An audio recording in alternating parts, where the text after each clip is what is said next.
Bismillahirrahmanirrahim. Assalamualaikum warahmatullahi wabarakatuh.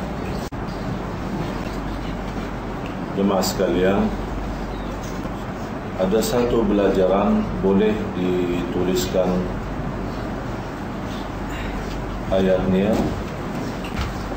Suratul Baqarah dari ayat 257 sampai dengan 281, kurang lebih 25 ayat atau 26 ayat. Kita boleh suntuh beberapa ayat yang kita mampu, nanti sisanya menjadi tugas rumah. A'udzubillahi minasyaitonir rajim. Bismillahirrahmanirrahim. Ayat 257. Allah berlindung yang mengawal dan menolong orang-orang yang beriman. Ia mengeluarkan mereka dari kegelapan yaitu kufur kepada cahaya yaitu iman. Dan orang-orang yang kafir, penolong-penolong mereka ialah Taghut yang mengeluarkan mereka dari cahaya yaitu iman kepada kegelapan yaitu kufur. Mereka itulah ahli neraka, mereka kekal di dalamnya.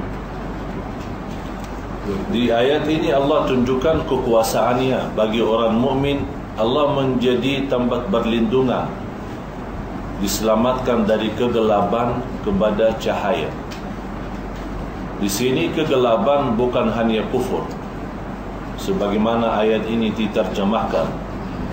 Saya selalu berkata, tidak ada bahasa yang boleh menerjemahkan dan menjelaskan isi Al-Quran selain bahasa Arab.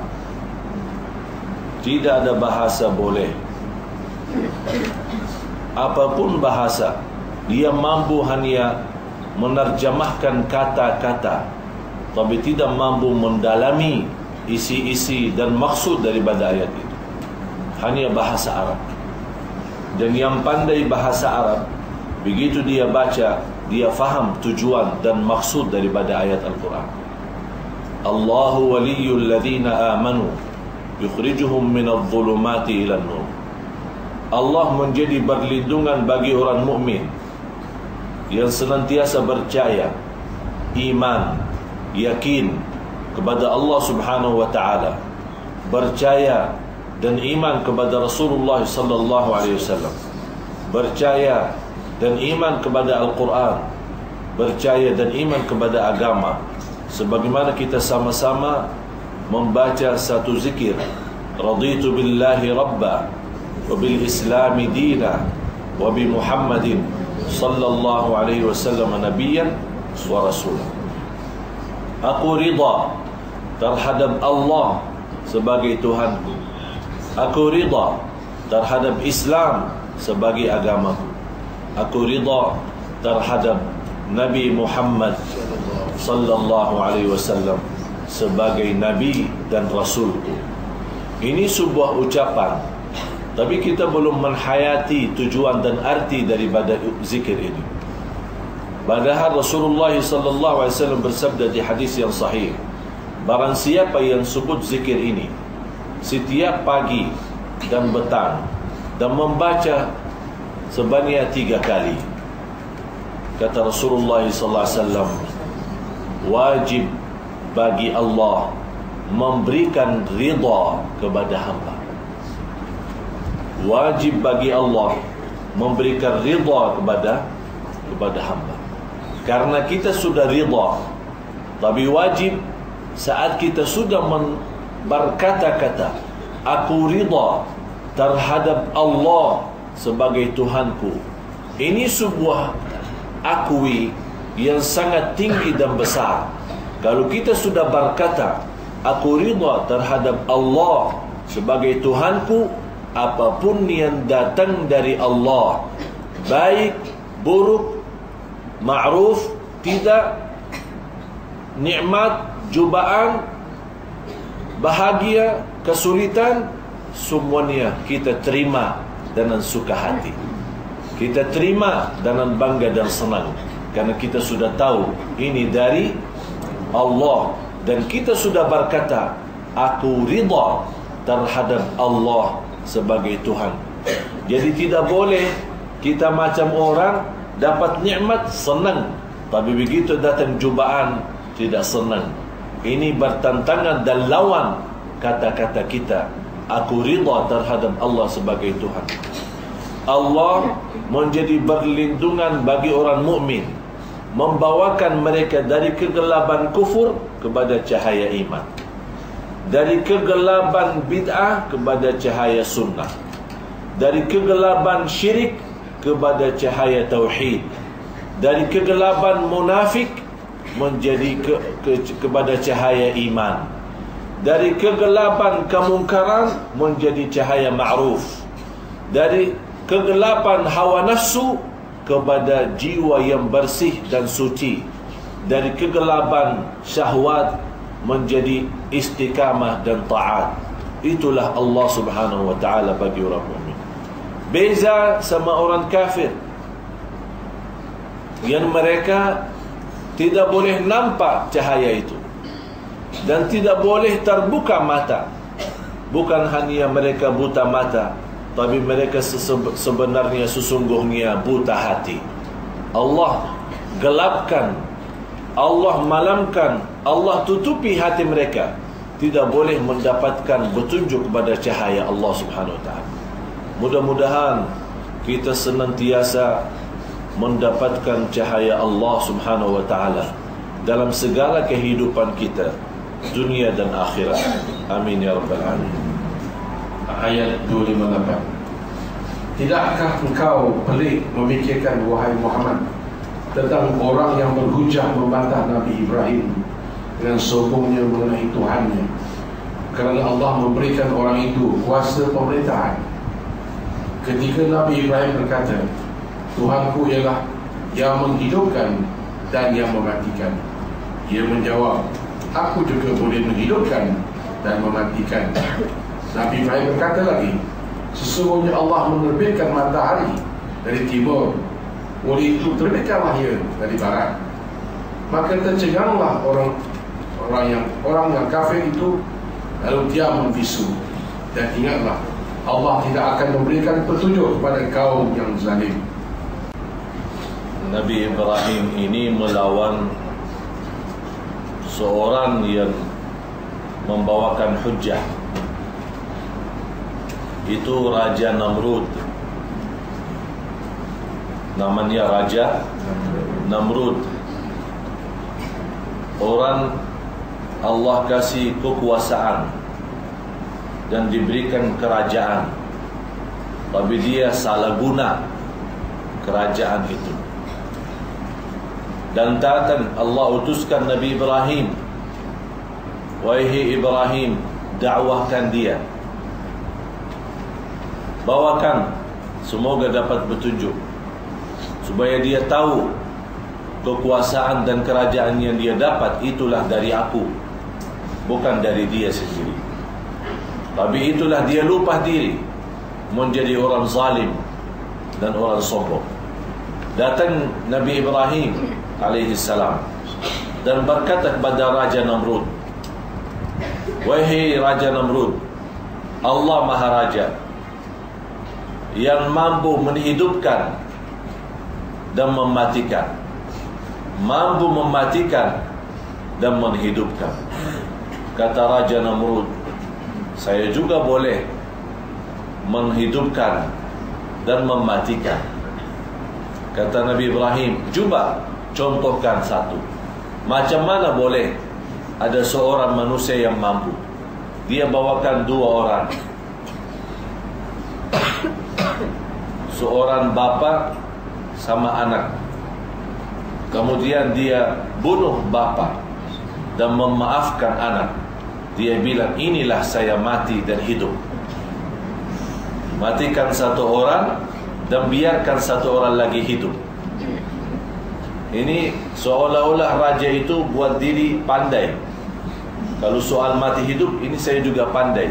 Dia bunuh satu orang, dia biarkan satu orang biar hidup. Ini sudah mati, inilah sudah hidup. Tapi kata Nabi Ibrahim, bukan itu yang dimaksud. Tapi dibawakan hujjah yang kedua. Coba Kalau memang kamu pandai melawan Allah, Allah terbitkan matahari dari timur, cubalah kamu terbitkan matahari dari barat. Diam, berbisu, tidak berdapat menjawab apa-apa.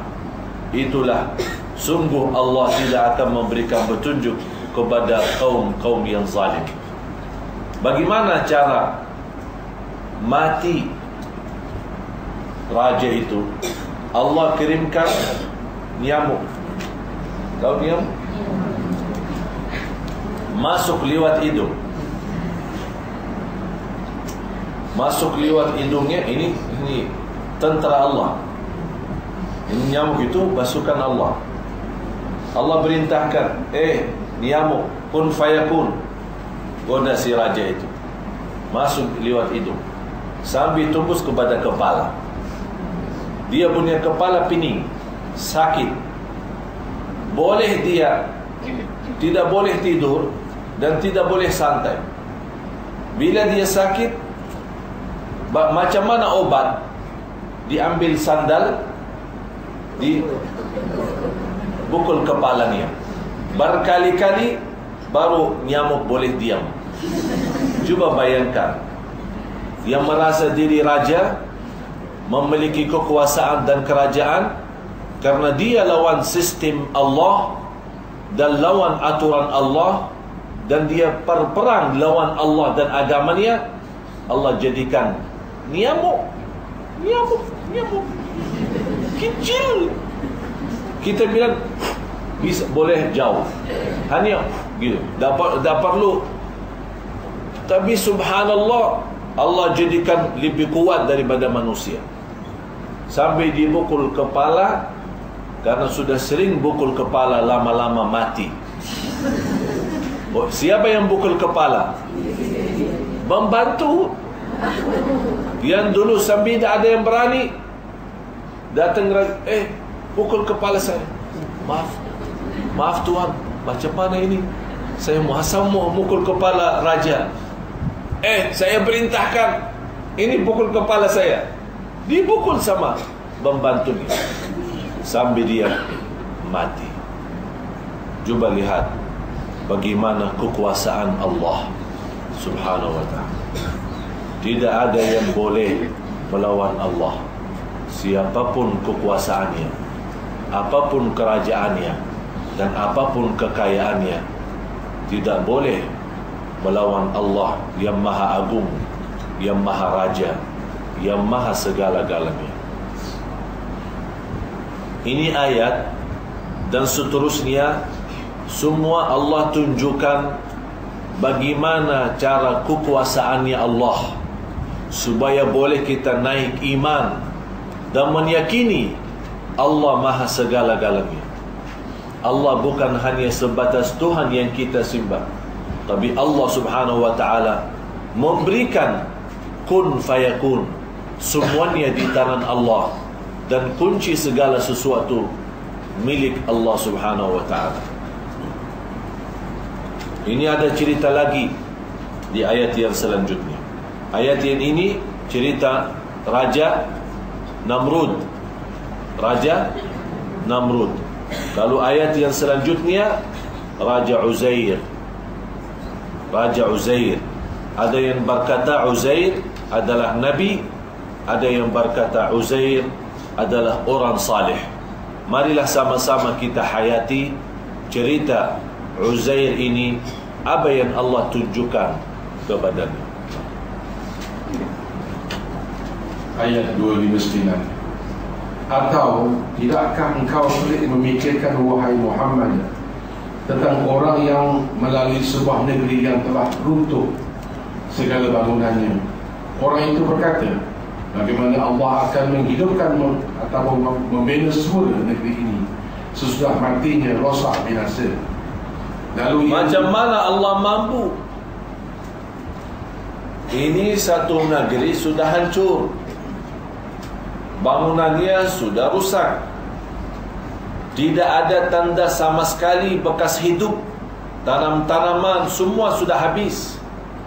Macam mana boleh ini kembali lagi terisi dalam bangunan dan hijau-hijauan? Dia menyangka itu hal sangat jauh bagi Allah, dan hal itu tidak boleh didapat karena proses panjang dan proses lama. Allah jadikan dia sebagai tanda kebesaran Allah Subhanahu wa taala. Sambung ayat. Lalu ia dimatikan oleh Allah dan dibiarkan tidak berubah selama 100 tahun. Kemudian Allah hidupkan dia semula. Siapa yang dimatikan? Uzair. Allah matikan dia. Bukan Allah tunjukkan negeri hidup atau mati. Allah jadikan dia sendiri menjadi salah satu tanda kebesaran Allah Subhanahu wa taala. Berapa lama? 100 tahun. Dan Allah bertanya sama dia. Apa yang dia jawab? Kemudian Allah hidupkan dia semula, lalu bertanya kepadanya, berapa lama engkau tinggal di sini? Dia menjawab, aku telah tinggal di sini sehari atau setengah hari. Subhanallah. Sehari atau setengah hari, padahal sudah 100 tahun. Jadi kalau dia bilang 90 hari, mungkin sudah mendekati 100. Tapi sama sekali tidak mendekati 100 tahun. Tapi dia merasa baru 1 hari atau setengah hari. Allah berfirman, tidak benar, bahkan kau telah tinggal berkala demikian selama 100 tahun. Oleh itu, perhatikanlah kepada makanan dan minumanmu. Dia masuk kepada negeri itu bawa makanan. Kalau kita cakap ini apa namanya? Bekalan ya, bekalan makanan ya. Dia isi buah-buahan, isi roti, isi nasi Arab, segala macam lah. Allah tu cuba lihat, kalau kita bawa makanan, itu kan misal kalau kita mau busing-busing sama anak-anak ya, mau ke mana sajalah, jalan-jalan kan, kita bawa makanan, bekalan kan, ya tidak boleh tahan lama kan. Misal kita bawa minum teh ya, mungkin ada sedikit jajan, ada ini apa-apa, tapi tidak boleh tahan lama. Mungkin sehari habis semua, sama anak budak-budak semua habis. Cuba bayangkan makanan ini yang tidak boleh tahan lama, Allah jaga makanan itu tidak boleh rubah selama 100 tahun. Masih tidak berubah keadaannya. Dan perhatikanlah pula kepada keledaimu, hanya tinggal tulang-tulang yang bersepah. Dan kami lakukan ini adalah untuk menjadikan engkau sebagai tanda kekuasaan kami bagi umat manusia. Dan lihatlah kepada tulang-tulang keledai itu, bagaimana kami menyusunnya kembali, kemudian kami menyalutnya dengan daging. Maka apabila telah jelas kepadanya apa yang telah berlaku, berkatalah ia, mengetahuilah aku sekarang dengan yakin sesungguhnya Allah Maha Kuasa atau atas tiap-tiap sesuatu. Menurut fikiran kita, yang boleh tahan binatangnya, bukan makanannya. Boleh binatang tahan 100, bukan makanan. Tapi Allah jadikan tidak. Binatangnya mati, tinggal hanya tulang-tulang hancur, terus kemudian makanan masih utuh, masih bagus, boleh dimakan. Allah tunjukkan, habis dihidupkan, kamu mana binatangmu? Dia tengok kanan kiri, ya Allah, saya baru 1 hari atau setengah hari, masa binatangku jadi tulang, makananku saja masih utuh. Kata Allah, kamu bukan 1 hari, 100 hari. Ya Allah, 100 tahun, 100 tahun ya Allah, tapi makanan masih utuh. Terus binatang Allah tunjukkan, binatang kamu lihat, udah, tengok, lihat, nonton saja. Kamu tidak boleh berbuat apa, hanya tengok saja. Allah kumpulkan tulangnya, naik, disusunkan, kemudian diisi dengan daging-dagingnya. Kemudian datang darah masuk ke dalam tubuhnya dan berjalan, bergilar dalam tubuhnya. Kemudian dilapisi dengan kulitnya, baru dikirimkan nyawa dan ruhnya. Kemudian binatang itu berkata, La ilaha illallah, tidak ada Tuhan selain Allah. Disitulah kata Uzair, baru saja saya akui dan yakin Allah Tuhan dan Maha segala-galanya. Subhanallah. Ada yang lagi yang lebih dahsyat. Boleh terbayar bagaimana kekuasaan Allah? Sudah terbayar? Allah Maha segala-galanya? Sudah yakin? Yakin belum yakin? Lihat, ini ada cerita lagi lebih dahsyat sama Nabi Ibrahim alaihissalam. Nah. Dan ingatlah ketika Nabi Ibrahim merayu dengan berkata, Wahai Tuhanku, perlihatkanlah kepadaku bagaimana engkau menghidupkan makhluk-makhluk yang mati.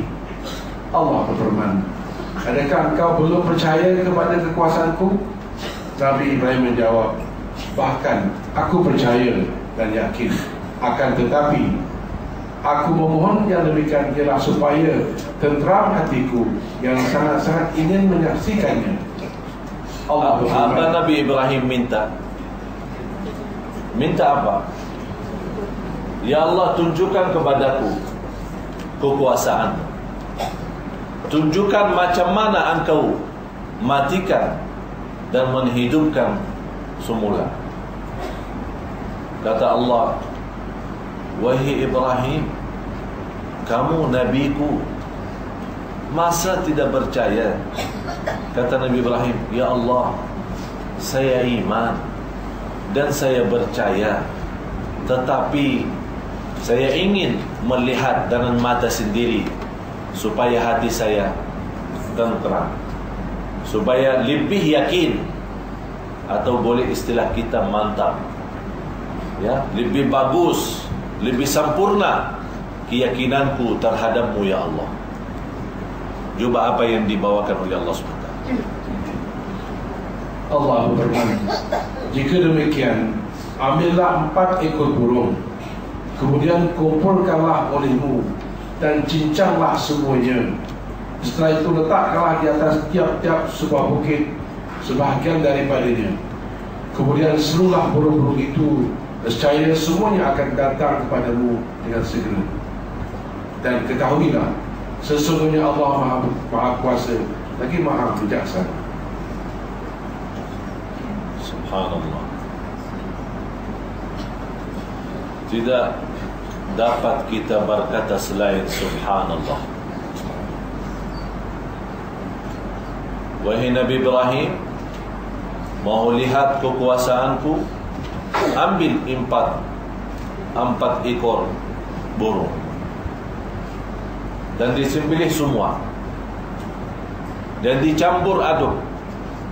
Campurkan, ambil kepala ini burung putih. Dia menambil 4 macam. Ada burung putih, ada hitam, ada yang warna-warni. Diambil kepala ini, dia taruh sama yang ini. Sayap ini ditaruh sama yang ini. Kaki ini diambil sama yang ini. Campur. Sudah habis dia campur, disuruh naik ke atas bukit, 4 bukit, dan taruh campurannya di atas setiap bukit. Sudah campur dan disuruh oleh Allah turun lagi dan panggillah lagi burung-burung itu. Dan kata Nabi Ibrahim, hei burung-burung, datang kemari dengan perintah Allah. Terbang burung itu dengan dagingnya ke langit. Kemudian masing-masing kepala yang sudah dicampur kembali kepada tempatnya. Sayapnya, kakinya, semua lapisnya terkumpul dan datang sendiri dan terbang datang kepada Nabi Ibrahim. Dan begitu mereka dan duduk di atas tanah Nabi Ibrahim, mereka berbunyi Subhanallah wa bihamdi Subhanallahil azim. Nabi Ibrahim beriksa burung-burung tidak ada yang salah kulit atau salah warna. Subhanallah. Ketahuilah wahai Nabi Ibrahim, Allah Maha Kuasa dan Allah Maha Bijaksana. Ini berita-berita jamaah sekalian untuk semula dan berita yang sangat diperlukan oleh manusia.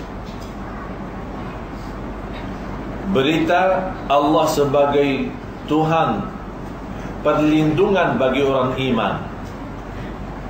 Bagaimana cerita Raja Namrud, bagaimana cerita Uzair, dan bagaimana cerita Nabi Ibrahim alaihissalam.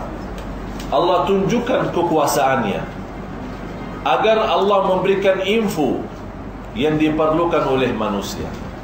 Kalau Allah lebih mampu dan berkuasa atas segala, maha kuasa atas segala semesta alam dan segala isinya, dan Allah boleh tahu di waktu malam hari ada semut hitam di atas batu yang hitam, di waktu malam yang gelap. Allah Maha tahu apa bisikan-bisikan semut itu dan di mana tempatnya, walaupun tidak boleh nampak dengan mata kita sendiri. Semut hitam di atas batu hitam di waktu malam yang gelap.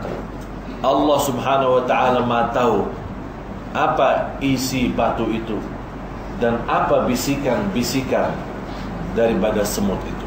Subhanallah.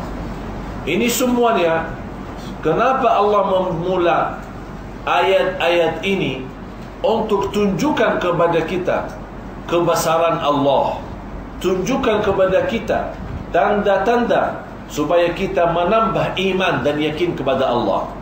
Untuk satu berita. Apa berita itu? Ini ayatnya. Habis Allah tunjukkan kekuasaannya.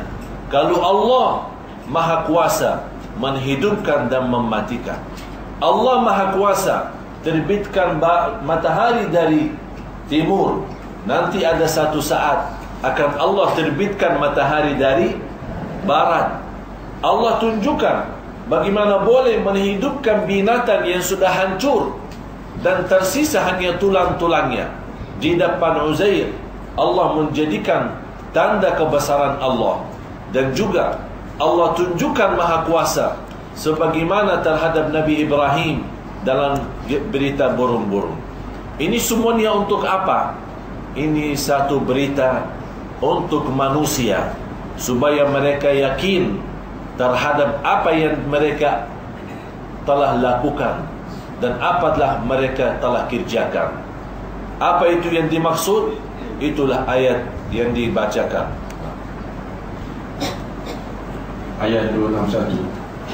Bandingan derma orang-orang yang membelanjakan hartanya pada jalan Allah, yang sama seperti sebiji benih yang tumbuh menerbitkan 7 tangkai. Tiap-tiap tangkai itu pula mengandungi 100 biji. Dan ingatlah, Allah akan melipat gandakan pahala bagi sesiapa yang dikehendakinya. Dan Allah Maha luas rahmat kurnianya bagi meliputi ilmu pengetahuannya. Sudah faham? Faham? Belum? Apa kaitan ini sama ini? Hubungannya apa? Ini kan semuanya tanda kebesaran Allah kan? Terus di sini disuruh berinfak, bersedekah di jalan Allah. Terus hubungannya apa? Agar kita yakin yang Allah menghidupkan sesudah mati. Allah menerbitkan matahari dari timur dan boleh juga dari barat. Allah menghidupkan burung yang sudah disembelih dan dicampur. Allah sudah menghidupkan binatang yang punya Uzair. Ini kekuasaan yang amat dahsyat dan luar biasa. Bagi Allah sangat kecil bagi orang yang berinfak di jalan Allah, akan Allah Maha mampu melipat ganda menjadi 700 kebaikan. 700 perlipat. Bagi Allah yang lebih sulit, yang lebih susah bawa matahari dari timur dan barat. Yang lebih susah hidupkan dan mati dan hidupkan semula. Yang lebih susah tulang-tulang boleh dicamburkan dan dibangunkan kembali menjadi binatang yang bernyawa. Dan juga burung-burung yang boleh menyebut nama Allah dalam tasbih. Ini semuanya itu lebih susah daripada Allah membalas infaknya dan sedekah seorang dan dilipat ganda 700 kali lipat. Jadi orang yang meyakini ayat sebelumnya, tidak ada rasa ragu-ragu dalam ayat ini. Tapi kalau dia belum yakin ayat sebelumnya, boleh jadi ragu-ragu terhadap ayat ini. Boleh diulang lagi terjemahan. Ulangan. Bandingan derma orang-orang yang membelanjakan hartanya pada jalan Allah ialah sama seperti benih yang tumbuh menerbitkan 7 tangkai. Tiap-tiap tangkai itu pula mengandungi 100 biji. Dan ingatlah, Allah akan melipat gandakan pahala bagi sesiapa yang dikehendakinya, dan Allah Maha luas rahmat kurnianya bagi meliputi ilmu pengetahuannya.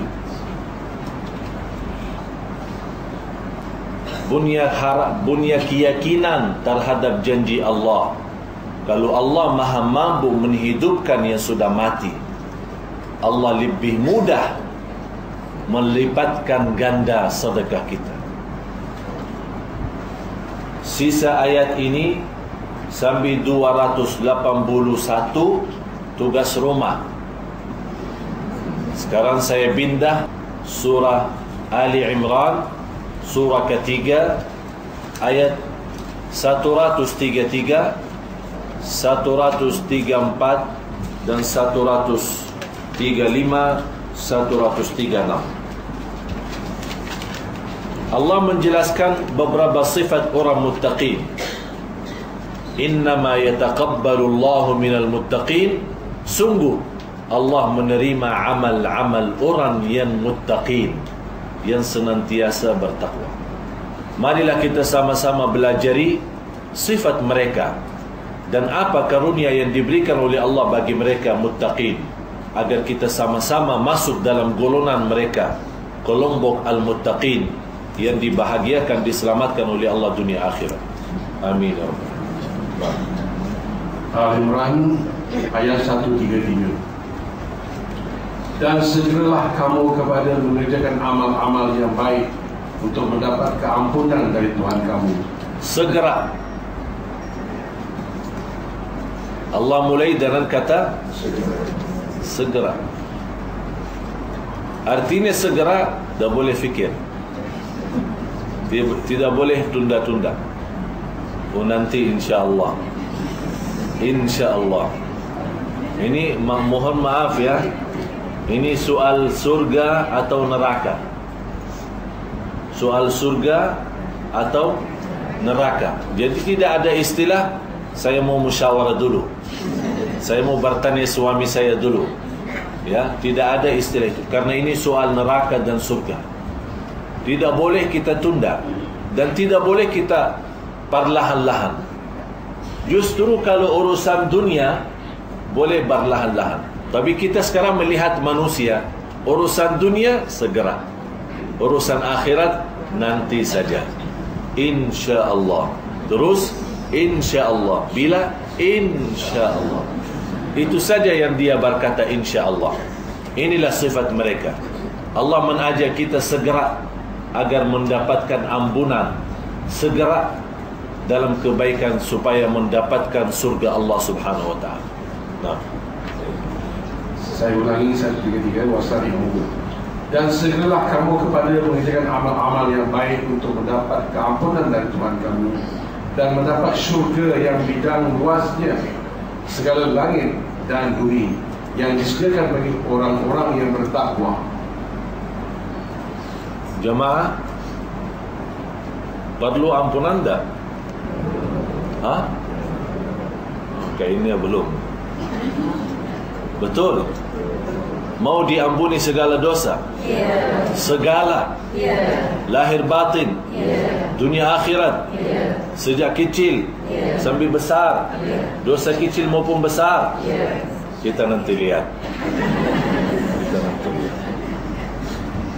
Bukan hanya ampunan yang dijanjikan oleh Allah, yang lebih istimewa lagi adalah surga. Mohon ulangi, surga. Saya senang ayat ini karena ada satu cerita. Nanti saya bawakan cerita. Nah, Saya ulangi. Mendapat syurga yang bidang seluas segala langit dan bumi, yang disediakan bagi orang-orang yang bertakwa. yang dimaksud di sini, ukuran sesuatu ada panjang, ada lebar, ya. Ini sekarang dijelaskan lebar surga lebih jauh daripada lebar langit dan bumi. Belum dibahas soal panjangnya, hanya lebarnya saja. Kalau dari bumi sampai langit pertama berjalanan 500 tahun. Dari langit pertama sampai menuju langit yang kedua 500 tahun. Satu langit lebarnya 500 tahun. Ceritanya apa? Malaikat Jibril minta izin sama Allah, ya Allah, saya mau masuk surga. Saya mau lihat lebarnya surga, bukan panjangnya surga. Malaikat Jibril memiliki sayap. Kalau dia buka sayapnya, matahari boleh tertutup, saking besar. Allah kasih, silahkan malaikat Jibril, terbanglah di dalam surga. Dia terbang 100 tahun sampai capek, dan dia berdoa, ya Allah, kasih aku kekuatan supaya boleh terbang lagi. Allah kasih, dan dia terbang lagi 100 tahun. Dia belum sampai ke ujung surga. Dia masih terbang lagi sampai 8 kali dia terbang. Kata Allah subhanahu wa ta'ala, wahai Jibril, kamu baru terbang dalam kawasan satu orang ahli surga, belum yang lain.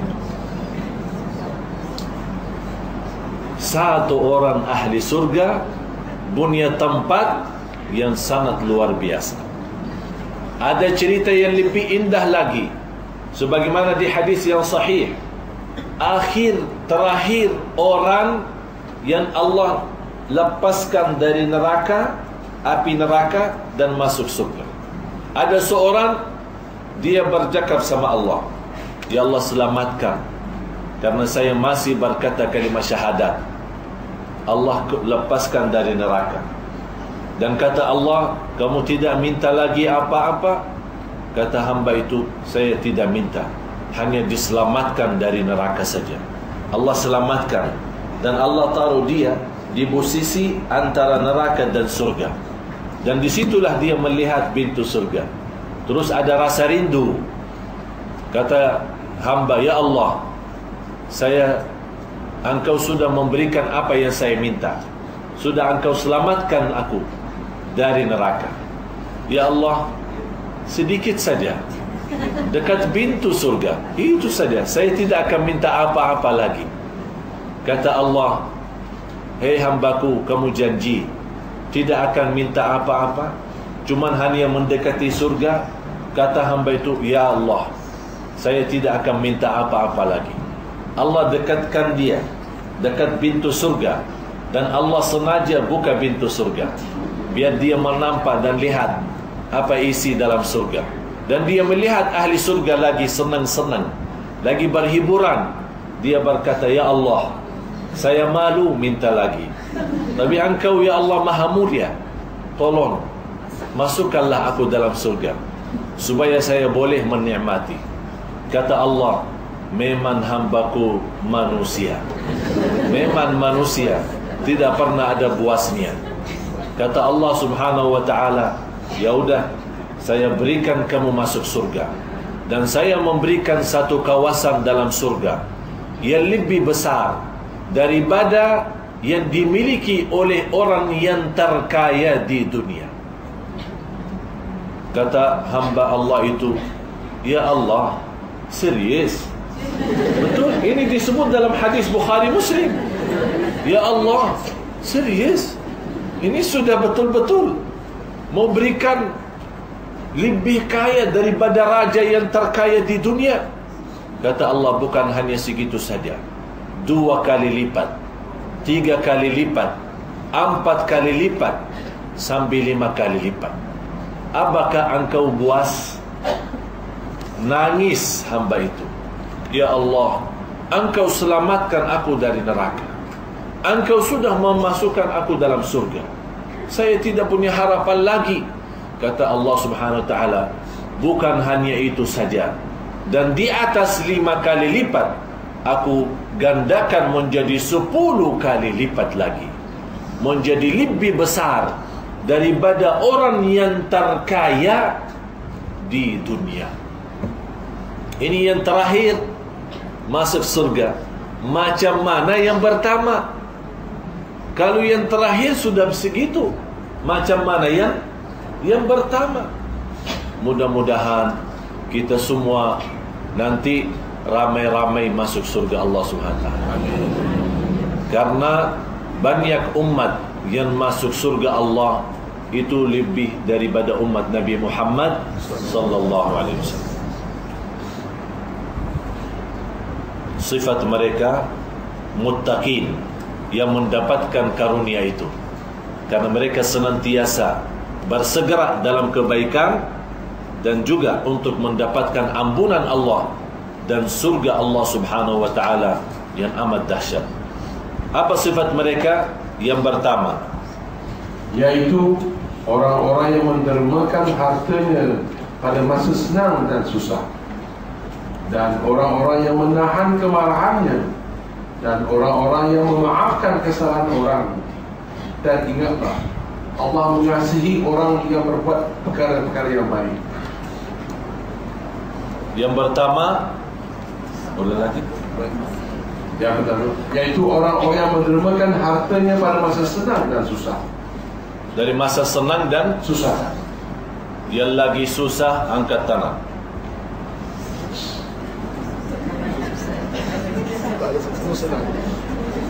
Yang lagi susah, angkat tangan.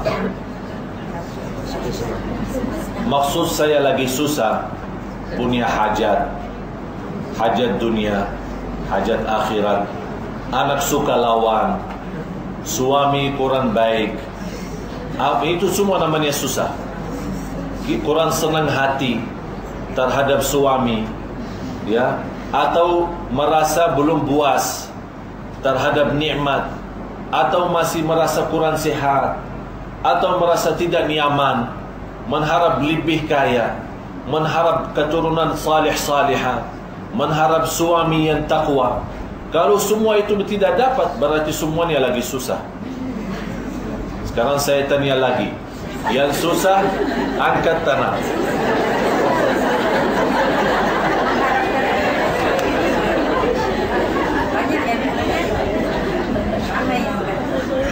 Berarti semua susah ya. Memang itulah dunia kita. Kalau saya tawarkan, mau hidup kaya raya, sakit, atau miskin sehat, milih mana? Miskin? Ini kayaknya beza ini. Ini minta apa? Masya Allah, minta kaya dan sehat. Padahal tawarannya kaya, sakit, miskin, sehat. Malah dia minta kaya, sehat. Itulah manusia. Wajar, manusia normal. Yang sudah boleh jawab itu sudah manusia normal. Yang tidak jawab macam itu, mohon maaf, belum normal. Memang manusia mau semua. Mau senang dunia, mau senang akhirat. Kalau boleh kaya dunia, kaya akhirat. Sehat dunia, sehat akhirat. Semuanya dia mau ambil, semuanya mau. Kalau boleh dapat segala-galanya di dunia ini, manusia tidak akan berpuas, tidak akan boleh puas. Oleh karena itu, Pandai orang-orang yang boleh sesuaikan. Saat dia senang, pandai bersyukur. Dan saat dia susah, dia pandai bersabar. Separuh iman syukur, separuh iman sabar. Dan syukur dan sabar dapat iman sempurna. Dapat iman sempurna. Berarti kalau semua susah, saya tanya lagi. Yang susah angkat tangan. Sudah tahu arti susah sekarang? Angkat tangan. Baru sudah angkat sekarang. Kode hilang susah ya? Sepertinya semua susah. Malah ada yang malu angkat tangannya, malu ditahu sama orang susah. Semuanya kita punya susah. Memang dunia ini tempat susah, bukan tempat senang. Nanti di sana, di surga Allah, senang selama-lamanya. Kalau dunia ini, hari ini susah, tapi insya Allah besok senang. Hari ini sakit, besok sehat. Hari ini dosa, besok dapat ampunan Allah. Apalagi di bulan Ramadan. Hari ini kita masih dihukum oleh Allah masuk neraka. Mudah-mudahan dalam sisa bulan Ramadan kita termasuk orang yang mampu rubah nasib dari neraka ke surga, dari kemurkaan Allah mendapatkan ridha Allah, dari kotoran dosa maksiat menjadi suci lahir batin. Amin ya rabbal alamin. Jadi orang-orang yang susah maupun senang diajak oleh Allah Subhanahu wa taala dengan tawaran yang indah, bersedekah dan berinfak. Lagi susah atau lagi senang. Ini sifat pertama.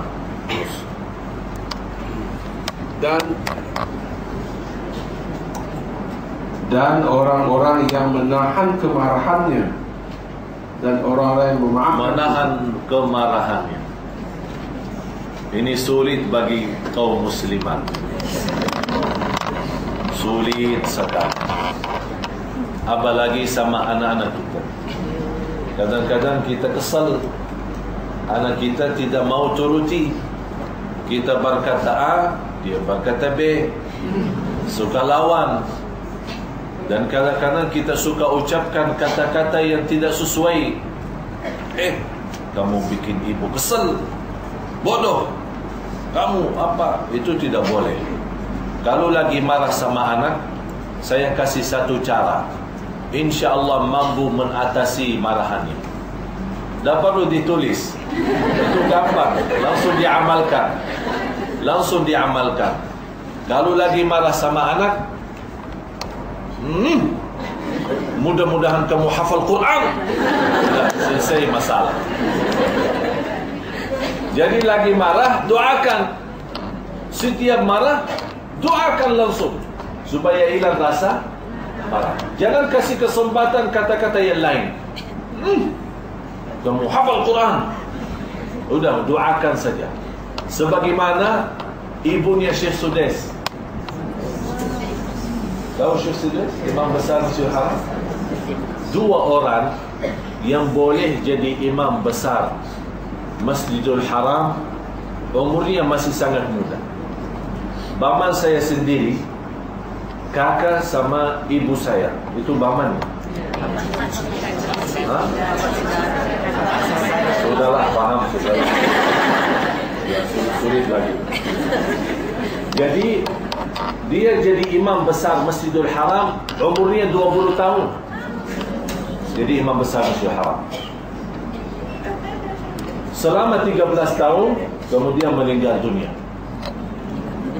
Dan waktu beliau jadi imam, dia sendiri, belum ada Sudais, belum ada ini, beliau baru meninggal dunia. Waktu 80-an, 90-an, beliau kalau dia jadi imam, dia sendiri salat tarawih 23 rakaat. Dan kata orang tua saya, kalau beliau jadi imam, tidak dapat salah. Boleh sendiri, selama bulan Ramadan, dia imam sendiri, tapi tidak ada satu kali salah dalam bacaannya.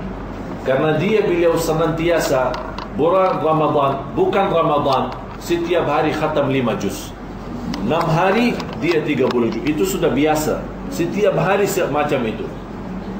Yang kedua, yang jadi imam umur 23 tahun adalah Syekh Sudais. Dia jadi imam 23 tahun umurnya.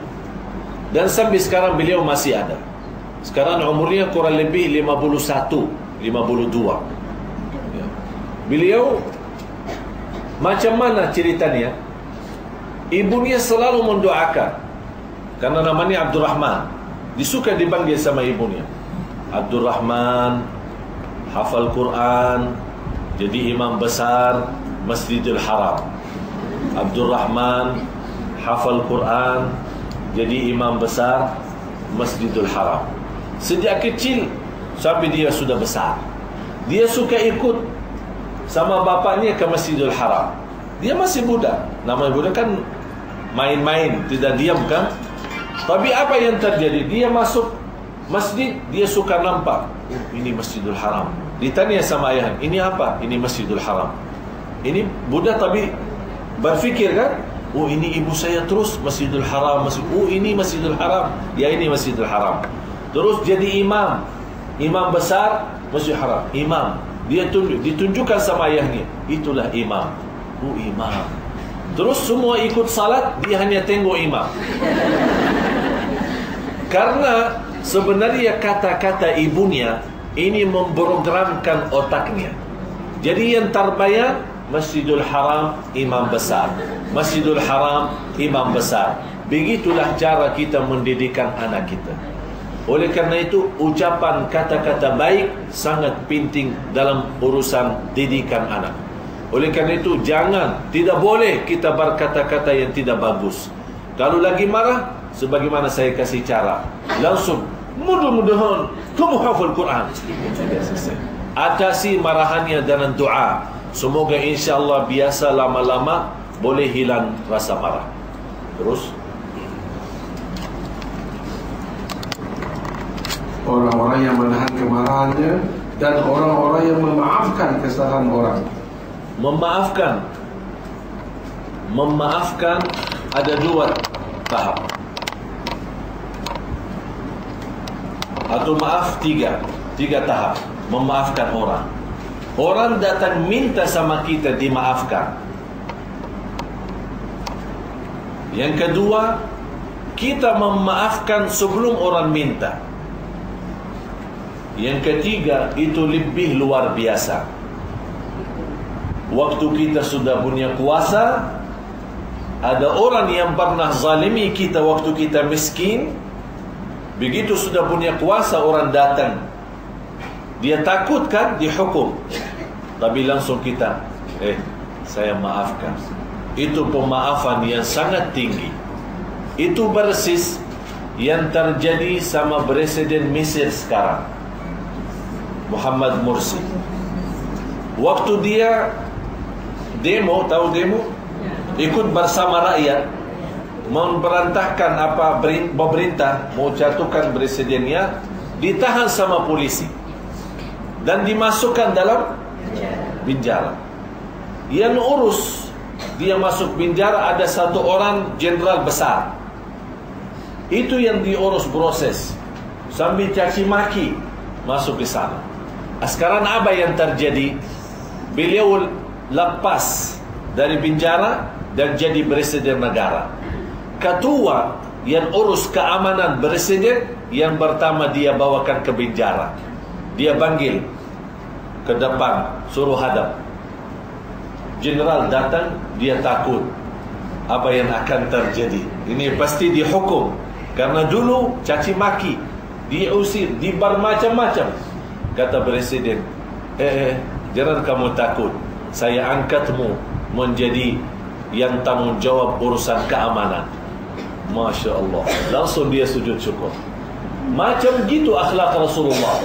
Waktu datang Fatah Makkah tahun 8 Hijriah, semua Makkah dalam kekuasaan Rasulullah, kuffar Quraisy pada takut, jangan-jangan dihukum oleh Rasulullah. Selama sepanjang Rasulullah di Makkah diusir dan dimacam-macam sama mereka. Kata Rasulullah, Quraisy, macam mana? Kata kuffar Quraisy, ya kita kan satu keluarga.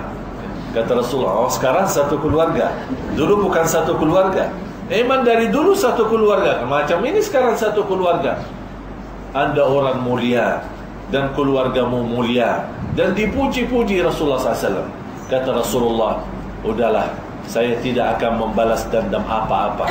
Silahkan bebas semua, aku maafkan semuanya. Itulah perbuatan yang sangat disayangi dan dicintai Allah. Wallahu yuhibbul muhsinin. Wallahu yuhibbul muhsinin. Artinya Allah mengasihi orang-orang yang berbuat perkara-perkara yang baik. Saya akhiri satu cerita. Ada seorang di masa Rasulullah sallallahu alaihi wasallam. Namanya Sya'ban. Bukan Ramadan. Beliau biasa selalu sama Rasulullah. Ketika pagi hari dia pulang dari habis salat subuh, pulang ke rumah, tiba-tiba menghadapi kematian, menghadapi sakratul maut. Di sampingnya ada istrinya, dan istrinya mengingatkan, berkata la ilaha illallah. Dan beliau menjawab, kenapa tidak dari dulu? Kemudian binsang lagi. Istrinya takut. Saya berkata, suruh la ilaha illallah. Dia jawab, kenapa tidak dari dulu? Terus sadar lagi, suamiku, berkatalah la ilaha illallah. Kenapa tidak semuanya? Kaget lagi istrinya. Macam mana suamiku? Disuruh la ilaha illallah, dia berkata kenapa tidak semuanya? Binsang lagi. Lama lagi dia sadar. Diingatkan lagi sama istrinya, suamiku, berkata-kata la ilaha illallah. Dia menjawab, kenapa tidak yang baru? Dia bingung lagi. Kemudian suaminya meninggal. Dia nangis. Rasulullah SAW kehilangan Sya'ban. Mana dia Sya'ban? Disuruh sahabat beriksa. Datang ke sana, melihat Sya'ban lagi mau disiap-siap untuk disalat. Datang ke Rasulullah, apa yang terjadi? Istrinya lagi sedih dan nangis. Kata Rasul, kenapa kamu sedih? Suaminya baik dan suami kamu orang saleh. Kata istri, ya Rasulullah, memang saya tahu dia selalu bersamamu, tapi saya tadi mimpi dia la ilaha illallah. Dia selalu berkata-kata yang aneh, yang saya tidak tahu apa artinya dan apa yang dimaksud. Kata Rasul, apa itu? Yang pertama, kenapa tidak dari dulu? Yang kedua, kenapa tidak semuanya? Yang ketiga, kenapa tidak yang baru? Rasulullah senyum. Kata istri, ya Rasulullah, kau senyum? Saya cerita masalah suami saya meninggal, belum ucapkan kalimat syahadat, engkau senyum. Kata Rasulullah, inilah ceritanya. Suami kamu pernah dizalimi sama seorang, dan orang itu selalu datang minta maaf, tapi suami kamu belum mau memaafkan. Sudah sekian lama datang lagi orang itu dan minta maaf lagi, kemudian baru dia memaafkan. Allah tunjukkan balasan pahala memaafkan orang waktu dia sakratul maut. Dia langsung nyesal, kenapa tidak dari dulu? Kenapa tidak pertama kali langsung saya maafkan? Kalau di sinilah Allah kasih basaran pahala, pasti kalau lebih dari dulu Allah kasih berlipat ganda. Terus yang kedua, kenapa tidak semuanya?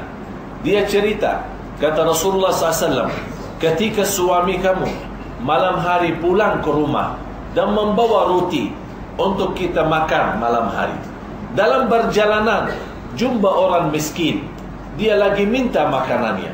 Dia bingung, cuma satu roti, tidak ada lagi.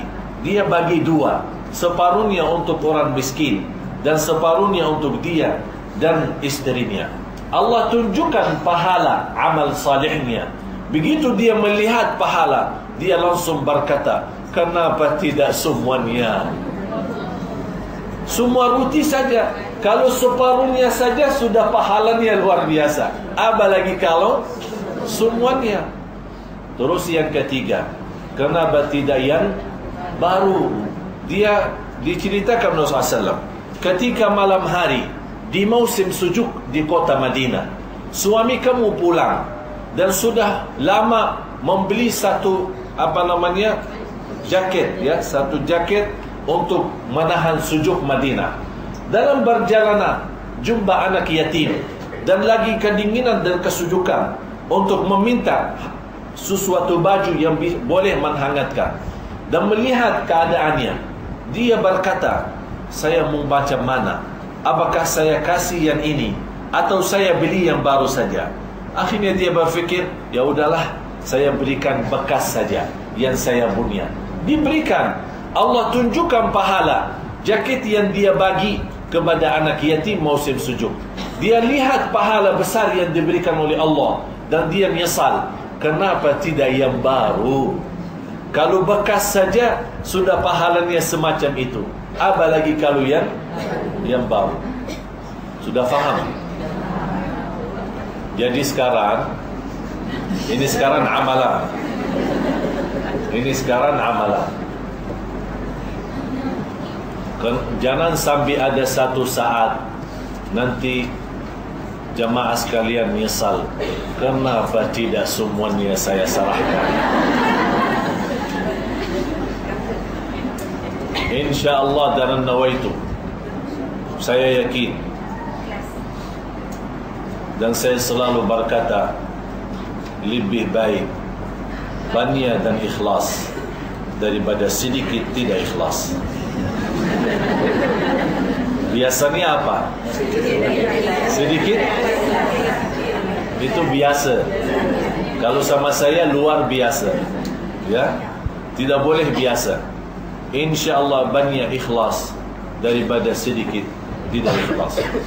Saya bicara sedih jamaah sekalian, sisa bulan Ramadan kita belum tahu apakah boleh jumpa hari lebaran atau tidak, apakah boleh kita jumpa Ramadan lagi atau tidak.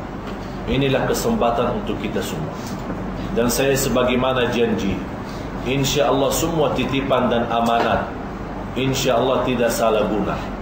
Kita berjuangkan untuk InsyaAllah kita taruhkan amanat di tempatnya.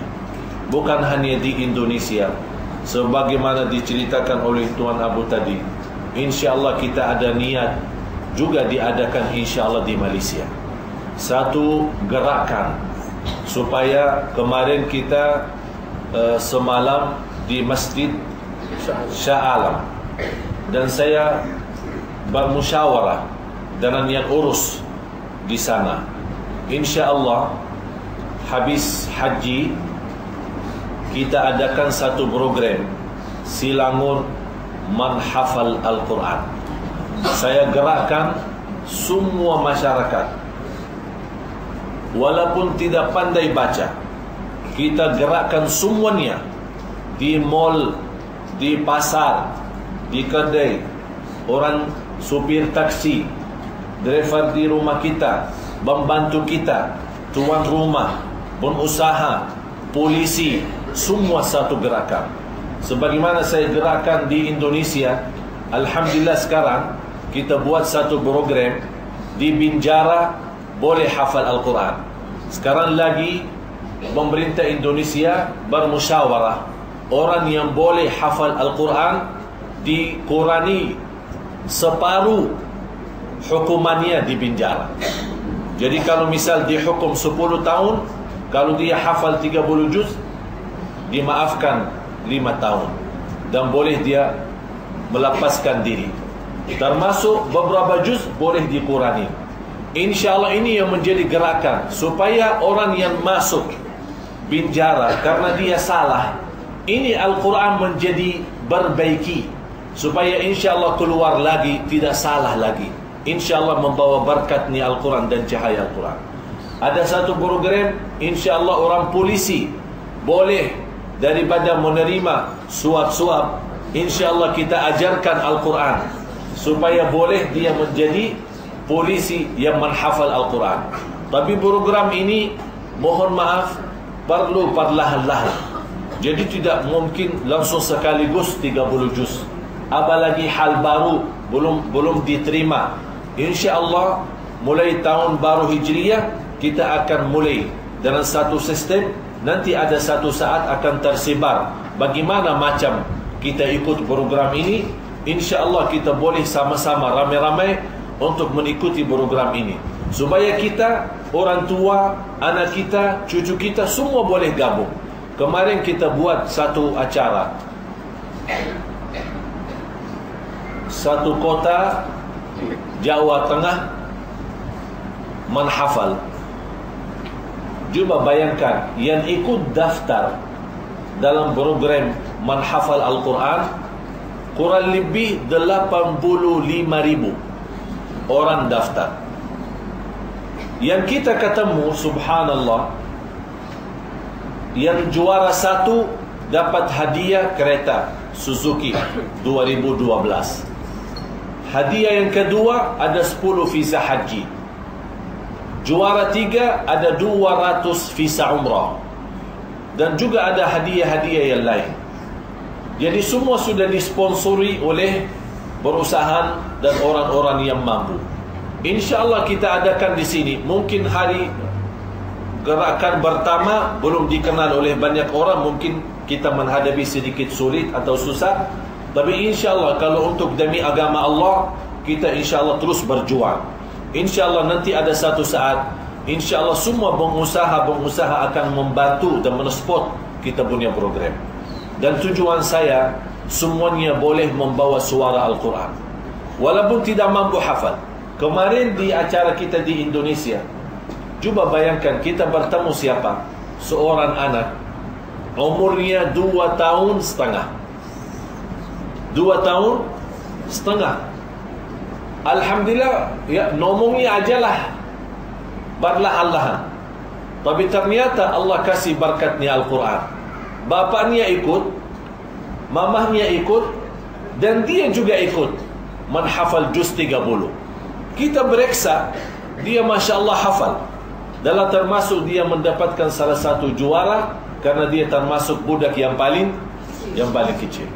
Ketemu lagi seorang ibu wanita sudah tua, 98 tahun, buta, tidak boleh lihat, tapi hafal juz 30. Dan subhanallah, cita-cita dia untuk berangkat haji, malah dia dapat juara 2 visa haji gratis, bercuma. Subhanallah. Cuba bayangkan berkatnya Al-Quran bagaimana.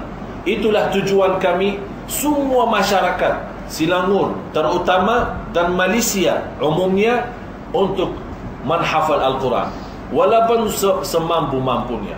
Kita insyaAllah akan mula tahun depan. Tidak akan mula juz 30, tapi kita akan mula surah-surah yang tertentu, macam Yasin, Ar-Rahman, Al-Waqi'ah, Tabarak. Nanti insyaAllah semua jamaah yang ikut daftar, InsyaAllah masing-masing mendapatkan satu CD rekaman suara saya, boleh menghafal di rumah 4 surah ini. Nanti masuk dalam periksa. InsyaAllah yang berhasil mendapatkan hadiah. Yang tidak dapat hadiah, cukup hadiahnya sudah anda menghafal Al-Quran. Itu sudah besar bagi kita semua. Cuba bayangkan jemaah sekalian, kalau Selangor ini menjadi negeri Al-Quran. Jadi di mana kita jalan, semuanya Quran. Kita naik taksi, sama driver taksi kita minta bawakan ke alamat, address. Dia dalam perjalanan dia baca Quran. Pak, tuan, lagi apa? Saya lagi mau ikut Selangor menghafal. Saya lagi hafal Tabarak. Itulah yang kita lihat di Jakarta, orang-orang supir dan driver taksi dia ikut juga menghafal. Orang-orang angkot, orang-orang ojek yang bawa motor, orang-orang yang tukang makanan, tahu? Yang apa mak? Yang muter-muter ini, busing-busing malam-malam muter teng makan. Dia ikut dalam program menghafal Al-Quran. Coba bagaimana indahnya hidup kita kalau semuanya boleh gabung dalam program Al-Quran. Oleh karena itu saya menghiburkan semua jamaah sekalian. Inilah kesempatan untuk kita berdharma. Barangkali jamaah sekalian belum mampu hafal, tapi insya Allah dengan titipan amanat, Allah melahirkan Selangor menjadi negeri Al-Quran. Besok kalau Allah panggil kita duluan dan kita meninggal dunia, saya yakin ada satu saat nanti di alam kubur Allah bawakan berita Selangor sudah berhasil menjadi negeri Al-Quran. Betul. Orang meninggal dunia, ada riwayat Imam Ahmad dalam musnadnya, ditugaskan oleh malaikat membawakan berita yang dia sudah berjuangkan, tapi dia belum nampak hasilnya. Allah beritahu sudah berhasil. Itulah yang membuat dia lebih bangga dan lebih bahagia. Kalau mau bahas atau mau dalami soal cerita alam kubur, ruh dan apa berita-berita di dalamnya, ada satu kitab, tapi saya belum tahu apakah ada di Malaysia atau tidak. Nama judulnya Kitab Ar-Ruh. Kitab Ar-Ruh yang ditulis oleh Al-Imam Ibnul Qayyim rahimahullah. Setahu saya ada dalam bahasa Arab dan sudah diterjemahkan bahasa Indonesia, tapi saya tidak tahu apakah ada di Malaysia atau tidak. Kalau tidak ada, boleh ambil dari internet, masuk Google, kemudian tulis saja Ar-Ruh Imam Ibnul Qayyim. Di situ subhanallah salah satu kitab dan salah satu buku yang sangat luar biasa membahas rahasia-rahasia alam kubur dan apa yang boleh kita dapat sebagai orang yang sudah masuk di alam kubur. Mudah-mudahan Allah subhanahu wa ta'ala murahkan rezeki semua jamaah sekalian dan melipatkan ganda pahala-pahalanya. InsyaAllah di hari Sabtu yang agung dan mulia ini, di Bertanahan yang menjadi 15 Ramadan, ya, Bertanahan. Ini artinya Bertanahan, artinya tidak boleh kanan, tidak boleh kiri. InsyaAllah tetap bertanahan, menahan Islam, menahan iman sambil menuju ke surga Allah subhanahu wa ta'ala. Saya harap sebelum tutup doa, InsyaAllah kali ini Dharma jamaah sekalian yang membawa duitnya, yang membawa emasnya, InsyaAllah tidak pulang bawa badan saja. Tidak boleh bawa emasnya pulang. Kalau boleh kacamata pun lepas, boleh diguna. Semuanya, ya, bawa pakaian sama badan saja. Ruh juga boleh bawa, ruh boleh. Saya tidak ambil ruh ni, InsyaAllah. Tapi jangan lupa satu hal. Jangan lupa satu hal. Nawaitu. Apapun anda punya masalah, masalah suami, masalah rumah tangga, masalah anak, masalah keturunan, masalah kesihatan, dan lebih utama masalah yang besar, bebas dari neraka jahanam. Itu menurut saya, bagi saya tidak ada masalah selain neraka jahanam. Kalau kita boleh bebas dari neraka jahanam, itulah nikmatan yang besar. Tidak ada arti segala susah. Kalau kita sudah bebas dari neraka jahanam, tidak ada susah lagi. Mudah-mudahan dengan sedekah dan derma jamaah sekalian, Allah melihat di saat ini apa isi hati kita semua, dan Allah Maha tahu segala hajat kita, dan Allah Maha mampu menselesaikan segala keperluan kita, dan Allah melipat ganda sedekah kita InsyaAllah 700 kali lipat. Wallahu yudha'ifu liman yasha. Dan Allah melipat ganda lebih daripada itu kepada siapa di antara hamba-hamba yang dihendaki Allah subhanahu wa ta'ala. Al-Fatihah.